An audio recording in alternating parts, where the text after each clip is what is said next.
Thank you, Professor Charity, for your very kind introduction, and to Mr. Divakar for choosing me to come and speak at the Nani Palkiwala lecture. If you search over the net, it's very clear that Nani Palkiwala was one of the finest intellectuals of this country, and his illustrious career in public service spanned over 4 decades, seeing him don many hats with perfection. He was described as an outstanding jurist, redoubtable champion of freedom, and above all, a great humanist. His magnum opus, The Law and Practice of Income Tax, was described by reviewers as a monumental work and played a very key role in compelling the finance ministry to take the first steps towards simplification of tax structure in reduction of tax rates in the country. So we owe a lot to him personally as well. The then Prime Minister described him as India's finest intellectual, and we heard that from Mr. Divakar as well. So it's truly an honor for me to have an opportunity to speak at the Nani Palkiwala Memorial Lecture Series. So thank you once again for inviting me here today.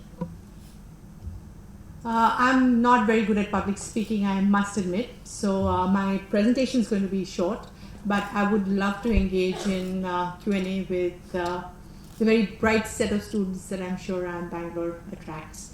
So yes, the presentation is probably going to be about half an hour, and then we can talk. Given all the chatter around mobile, digital, new bank formats, and what's really happening out there, what we thought we would do is actually talk about digital and how that's playing a role in trying to develop a world-class retail banking franchise today. So that's pretty much what my lecture is going to be about. As you all know, there's an increasing number of people who are getting connected on the net globally. Global internet penetration is at 45%. Asian penetration is much lower, but even with a lower penetration, Asia contributes 48% of global internet users, and China and India contribute 66% of Asian internet users. And penetration in India right now is only 22%. So as that increases, India is going to become a much more important player as far as internet is concerned. And that's why I think India is also going to be a hub for a lot of innovation in this new internet world. So the government's whole initiative around Digital India, Startup India, I think it's very timely, and this could be India's time in the world. The other thing that's happening clearly from a retail consumer perspective is the ubiquitousness of mobiles. And we at Axis Bank took a call 2 years ago that, at least as far as retail banking is concerned, we needed to go mobile first, because consumers were going to do stuff digitally on the mobile, on the go, because that was the most convenient way for them to transact. And it's interesting that if we look at the number of retail transactions that happens today, within a short period of just over 18 months, the number of mobile transactions on by retail consumers today exceeds the number of internet banking transactions already. And that's just going to be an increasing trend going forward. So you can see that in terms of broad digital usage as well, but as far as retail customers of Axis Bank is concerned, we've already seen that crossover happen.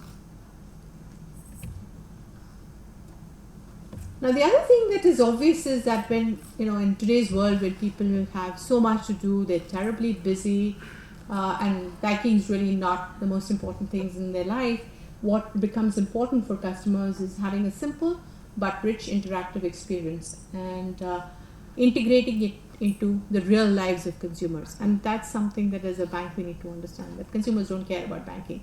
They care about leading their life. They just want the banking to be as seamless and convenient as possible. And therefore, broadly, that's how we need to think about whatever we are doing in the banking and digital space. Decrease in cost of smart devices, decrease in cost of high-speed access, and better quality high-speed access is going to make this even more ubiquitous than it is today. The government's playing a big role in being a digital market maker. So there is the whole Digital India initiative, uh, but there's also a clear drive by central governments and state governments to digitize as much of the government services as possible. Some states are more ahead in this than others, but broadly every state we speak to is looking at how do they automate government processes. The smart city initiatives is going to make sure that we're going to see even more digital adoption across all kinds of government services. And the DBT is going to be a big driver of getting unbanked consumers to come in and start using banking on the digital platform.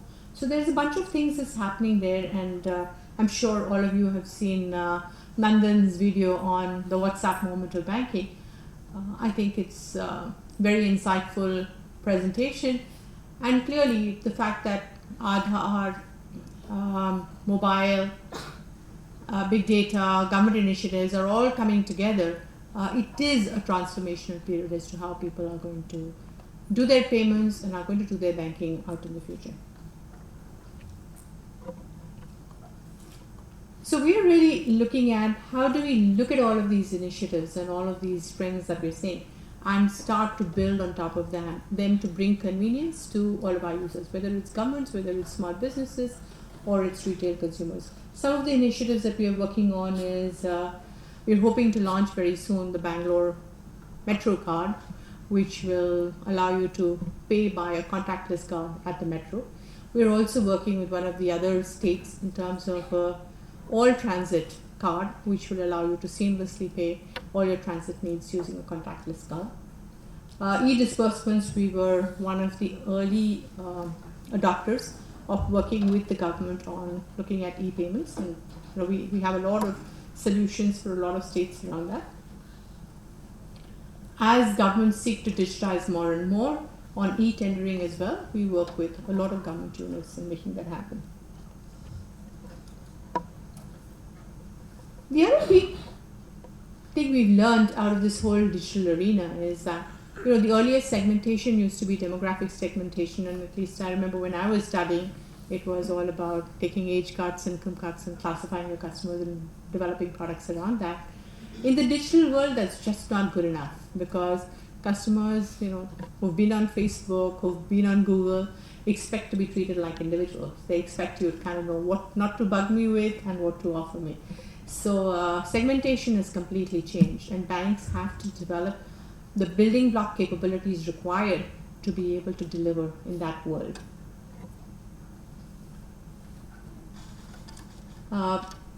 With AI, it's still a very early stage, but I think if you look at the next couple of years, clearly AI is going to become increasingly used across all fields, and definitely banking, to provide greater consumer insight, whether it's in risk management, whether it's in customer experience, customer service, product design, the whole gamut of stuff that we as banks can do. So these are all new skills that a world-class bank today needs to think about, needs to invest in, needs to grow. Again, when we think about what makes for success in the digital world, then it looks like discount, discount, discount. And Indian buyers are very value conscious, and having worked in the financial services industry for 35 years, I know that profit margins in India are amongst the lowest, because Indian consumers are very, very price conscious, and they hunt for bargains. So clearly discounts and bargain hunting is important. It's now becoming important even in a market like the US, but in India it's always been the case. But if you have to build a world-class digital proposition, it can't be around discounts alone. Ultimately you may come for discounts, but if the experience is bad or you don't get fulfilled your choice, then you're going to find it irritating, and you're really not going to do that. So we think that the big differentiator to compete in the digital world is actually going to be customer experience. How seamless, how relevant is the offering that you have for customers? So choice and experience is ultimately going to become more important than price, but of course you have to have competitive price for you to play in that market.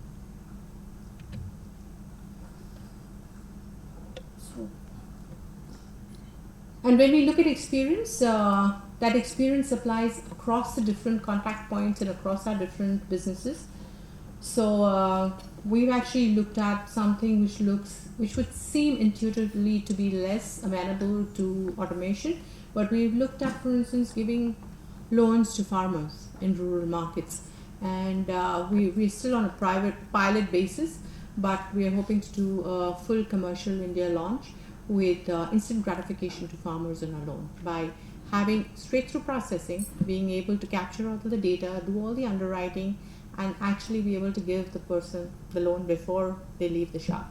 So, we can actually design user experience to be relevant and fast and safe and secure from a banking perspective, because we can't blow our balance sheets. So how do you make that? Sometimes customer experience and risk seems like it's conflicted, and in the traditional world it would be conflicted, because the more checks you needed to do, it would take more time and your experience would suffer. But digital technology allows you to actually not see that as a conflict, be able to deliver both by having the right process design.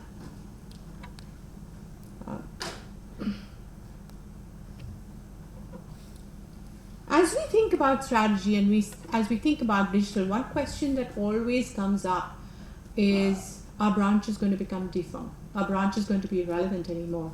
And definitely we're seeing globally, you hear news about banks shutting down branches. And therefore, we've also been a little cautious about how many branches we add and what do we really do with branch and what's going to be the right mix of branch and digital. Somebody, as we were walking up, was asking me about mergers and acquisitions, and are you going to go out and acquire banks? You have to have a frame of what's going to be the future like in terms of the branch digital mix before we go out and invest in branches, whether it's organically or inorganic. But while the mix might change, we think branches are going to be key to banking, because ultimately trust is an important factor when it comes to financial transactions, especially if it's financial transactions of any significant value and you're leaving your money in the account. Then you want to make sure that you can trust the player you're dealing with. If nothing else works, you can go across. So proximity of branch is going to be important. And there are some things which will still get done face to face. So we think advice will still get done face to face. Some of the more complex credit products are still going to get done face to face. Simple things like lockers are going to have to be done in the physical world. I don't think you're going to be able to put your jewelry in a digital locker. So the branch is going to continue to be important, both for small businesses and retail customers. It's just the mix of branch and digital that I think would change. So the branch would be used more for customer acquisition, digital would be used for simple transactions, and for the more complex advice stuff, people may still come to the branch. But branch formats will, of course, have to change as we go along, and the skills of branch staff will have to change, because as opposed to being processors, they're actually going to have to become much more sales and advice people. The other thing we need to think about in the digital world is how do you craft the right set of partnerships, because as I said up front, nobody cares about banking, right? You care about how you do your business, you care about how you lead your life. So we have to work with the right set of real world partners to be able to work with them and seamlessly offer solutions to customers. And there's lots of new technology coming out there, and it's always a challenge to figure out what to adopt, what not to adopt, where to be an early adopter, where to be a quick follower, where to stay away. So that's something that we spend a lot of time on. But there's exciting stuff happening out there, whether it's wallets, whether it's wearable solutions, mobile money management, all the rest. So we're very proud about our mobile banking app. Again, at lunch we were talking about that. We do believe that we took these two calls. One, we decided to go mobile first, and definitely in the financial services sector, we would have been one of the early players to take that call of saying go mobile first, defocus a little bit on internet for the retail customer, focus a lot more on mobile, And while you focus on mobile, and if that's the call you take, you don't take your internet solution and present it on the mobile. You actually design for the mobile, because the way people interact on the mobile is different, and therefore the experience and the navigation you need to provide on the mobile is different, and different people use different mobiles, right? So you have Android, you have iOS, plus you have other systems. So you need to again go native to that particular iOS. And therefore, our whole mobile banking strategy was very UI focused. And we said process, risk management, important, UI, even more important. And that's how we designed the app. And we're very glad that that effort has been recognized, and our mobile banking app has been variously awarded in India and overseas as one of the best mobile banking apps. In this world, when you're competing with a whole lot of players, and some of these players are young, have a bunch of very bright, brash, innovative people out there, and they're going to try stuff. My son works in Silicon Valley, and he tells me the story about how he was talking to a friend of his at Facebook and telling him something that he thought would be an interesting feature to see on Facebook. And he said it was amazing, but the next time I logged in, which was maybe 48 hours later, that feature was there on Facebook. So that is the kind of turnaround that Silicon Valley and some of the digital players do. So how does a traditional bank compete in that world? I think we have to re-engineer our DNA a little bit. You have to focus on trust, you have to focus on controls, but agility becomes very important, and responsiveness becomes very important. So creating a whole culture of experimentation in a controlled risk-taking environment becomes the key deliverable that you're seeking to achieve. And so we have experimented a whole lot too, and we don't spend too much time thinking about, is a consumer going to really like this or not? If we think it's a useful, interesting feature, we are willing to experiment. Normally, cost of developing some of these things is not too high. We'll put it out there, we'll see how consumers behave. If they like it, we'll invest more in it. If they don't like it, we're happy to pull it off. So we've been trying to create this culture of experimentation internally. So one of the experiments we've done around there is Lime, which is our wallet application. So our Axis mobile application is meant for existing Axis customers and allowing them to do stuff on the mobile. The Lime wallet is really meant for non-bank customers and see how they can come on and experience Axis in a particular way, and then maybe over a period of time build a larger relationship with the bank. So, I was actually talking about some of this to some of the participants of the University of Singapore Executive Development Program. And they asked me a question on what does it take to build a digital world-class bank, and what are the capabilities that you need to invest in. And from that perspective, these are all the things we need. So if you look at a traditional bank, it may not have some of these building blocks. You need to understand customer engagement. You need to digitize your sales effort to be able to do that end to end. You need to be able to redesign your operations processes. You need to have the processes to be able to do complete digital acquisition of customers. From an internal productivity management perspective, employee engagement using digital becomes important, because that's when you can compete on a cost basis. And the whole culture of experimentation and digital innovation are all building blocks that become important if you really want to compete in the new world of banking that's emerging. Thank you once again for the opportunity to come to us.